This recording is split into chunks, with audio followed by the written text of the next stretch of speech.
So now the dashboard for this week ending March 28th to 2025. So what do we have in the market dashboard this week?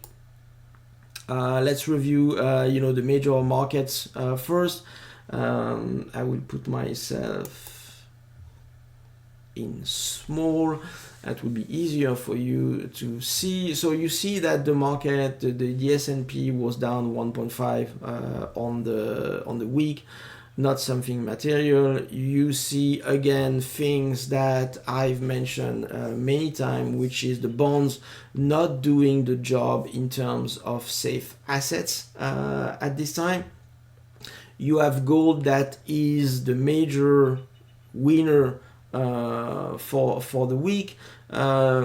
You have Bitcoin that didn't move much actually, so it went down yesterday on Friday significantly, but over a week span it didn't move that much. And oil is up 130%, but it's in the noise at this time. So you see that the market activity, even for the S&P, we are not very far high from the all-time high. We're only down 8.5%, another percent, and people will be starting talking again about a correction.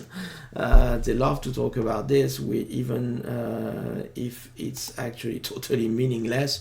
Minus 9.9, minus 10.1. What does it make a difference? No, but it's a good way for them to write about it. That's what people do. So in the equity market, so we had some relief, like I said, over the last week and beginning of this week. Everyone expecting the end of the narratives. And from what I explained already about this week, again, tariffs are coming back when they were expected to go away. Stagflation coming in, so we had another leg down in the S&P, and you can see that the VIX term structure is inverted right now. So the short-term risk is seen as materially more let's say significant than the long-term. So there's a lot of risk in the coming week, I would say, and this is shown in the VIX term structure at this time. So you see the VIX spiking again. I believe not the VIX, but the VXX, which is the tradable instruments, I think jump about more than 10% yesterday. So quite a significant move, not crazy, but significant. If we look at the market activity, so last week it was the volatility activity that has kind of stalled a little bit, and the volume activity that was rising. This week is the opposite. Volume activity is flat, but the volatility activity is spiking again. So the issue is that when these two activity indicators are rising at the same time, the last time they were rising significantly in tandem like this was during the COVID crisis in March 2020. So that is not a good sign, and we have not making new lows below the previous low that we had a week and a half, maybe 2 weeks before. But if this one would be broken, that could escalate into something more serious at this point.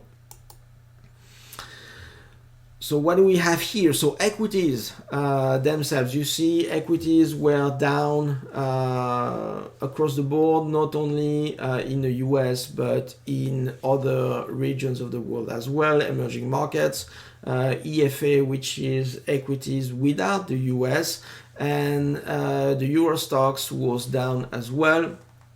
So, equities basically are not doing well at this time, for the reason that I've mentioned before. Bonds, again, just repeating what I've said before, that bonds are not doing the job of protecting and being a safe asset in the market. As a reminder, we enjoyed maybe 20 years of decorrelation between equities and stocks. However, this is not the, let's say, the standard or the normal way. It doesn't mean that it has to be that way. We have, if we go back further in time, you have long period as well where bonds and equities are actually highly correlated. So again, this is something to consider, specifically if you are implementing basic investment strategies such as 60-40 portfolio. Bonds never recovered since the 2022 debacle, and risk parity, for instance. Both are assuming that more or less you have a decorrelation between these two asset classes, and they kind of will be achieving similar performance. This is the kind of environment where 60-40 and risk parity portfolios are thriving, specifically if you don't have any commodities in there. And this environment was broken since 2022. Crypto space, risk off, so down, nothing surprising there. Bitcoin was not down really significantly. One of the recent lows was about 78k. We're still around, so I didn't check this morning, but yesterday night we were around 84, sorry. So not, something really massive. So I wanted to show you this because this is something that I don't know if I should show or not, but this is the risk-adjusted momentum. 1 year risk-adjusted momentum. So you see that the outlook on the S&P is negative, on bonds is negative at this point, on oil it's still negative at this point, and what I mentioned again is that gold is the last man standing. This is the only safe place, I would say, at this time, if I can use this word. But everyone is piling up to gold. So the issue with that is that if the Fed would intervene to stop a market crash, something would revert very rapidly, such as the situation that we experienced at the bottom of the 2007-2008 crisis. It was March, April 2009, where the Fed intervened and said, okay, let's stop playing with this. We'll do free money for everyone, and the market, ballooned like crazy. So you have to always to be aware about that. Everything that goes up can also go down as well. Now I wanted to show you this because these are the equity sectors. So you see that on the defensive equity sectors, it's not a surprise that they are doing well relative to the S&P 500. If you notice this, you can see that it actually happened since the beginning of the year, which is the same thing for the markets, the European markets, non-US market that I've seen some allocation. With coming from the US, again, that I've mentioned before. This is the kind of thing that you already see in the markets since the beginning of the year. What's interesting to see if you look at the sectors in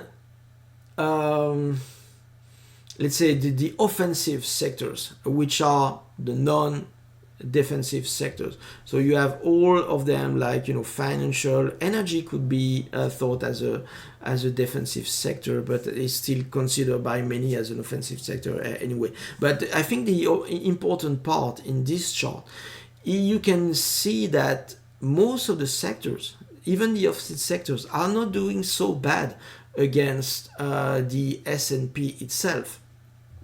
What you have, the only one that is going significantly down is the technology, which is again another illustration of the weight of the technology sector in the US equity indices and the concentration into these equity sectors. So this means that, you know, it's a relative chart, which means that you have sectors that have doing better than the S&P. It doesn't mean that some of them, like the financials, have gone up. They have just done better. So even when the market is going down, there are some relative plays between sectors that can be interesting.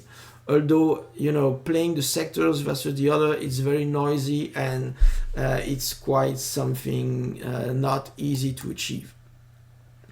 Again, relative to the S&P, I show you again the foreign equity indices versus the S&P, and again we saw since the beginning of this year Germany going up, Euro stocks going up, France going up.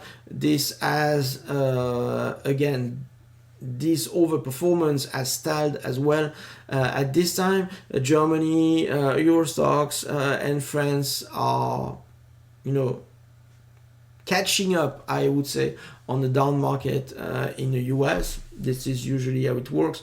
This is also one of the reasons that I'm not so much interested in the European markets, because basically they are following the leader, which are US equity markets. Most equity markets around the world do. Actually, it's an all interconnected world until China is rising to a new level of economic independence within its area of influence, I would say. But at this time, and this is something that I actually noticed, you know, well, when I was started working on equity markets in France and in Europe, is that there are two different parts in the European session, because it starts before the US markets are open or even the US futures are active. So you have a morning session in Europe that very often plays the catch up from what happened after they closed the day before, and once the market is opening in the US, the European markets are following what the US do, and then they close, and the US markets are closing much later, and the same cycle happens against the next day, which makes, to me, equity markets to follow not as much interesting, because this is not the core of what's happening in the market. What is this? Why did I show you this? Yes, because this is the majors, most of the majors, equity majors versus gold. And again, this is kind of the thing that I say when I say that everything is in the prices. If you look at relative value charts like this one, what do you see? Is that the S&P is down versus gold. Euro stocks are down versus gold, or slightly flat, I would say, even though the European equity markets benefited from the flow coming from the US. The US dollar is down versus gold, but that's not an anomaly, that's by design. You know, any fiat currency, I won't do you the speech again. And bonds are down. What does it mean if you look purely at the prices? Is that all asset classes, specifically if you look at the major like this, like equities, bonds, and currencies, for instance, cash, you have most asset classes that are moving into gold at this point. And again, this is another illustration why gold is, you know, skyrocketing at this point, because this is where the money is going. It's basically that simple. You know, very often, and we're done, but very often it's not only about if the market is going up or if the market is going down. It's about where the market is going. And I believe I said that before. We saw that specifically in 2022, I believe. Yes, that was 2022 when we started having inflation, bonds going down, equity markets going down as well. And the benefactor from the situation was commodities. And so you had oil rising, you had gold rising as well. And in that sense, it's about where the money is going. You have all major within the major asset classes. If you look at, if you take away cash, you have equities, you have bonds, and you have commodities. And within commodities, I would say specifically gold and potentially oil, because oil is the indicator of the activity of the global economy, the worldwide global economy. So what I like to do is to look at the US equity market, US bonds, and either gold or oil, and looking at this and the way that they behave one compared to the other, you can have a pretty decent look about what's happening in the market and where the money is going. Again, this is exactly what happens in 2022 when money was leaving US bonds, US equity to pile up into gold and to some extent oil as well. Now with tariff, oil is kind of out of the picture because this is something. Tariffs are economy activity reductive. Well, they will reduce, so let's put it that way. It will reduce, it's expected to be reducing the activity in the economy. So, which explains why oil has been down recently. So, what's left? Again, this is what I said in the introduction. At this time, in the current context, the last man standing is gold. And this is where we'll finish. Again, I will repeat that nothing that I say here is an investment advice. It's not incentive to buy or sell securities. Past performance is not an indicator of future results. And I believe I've said all these disclaimers, although they were, running around on the screen previously.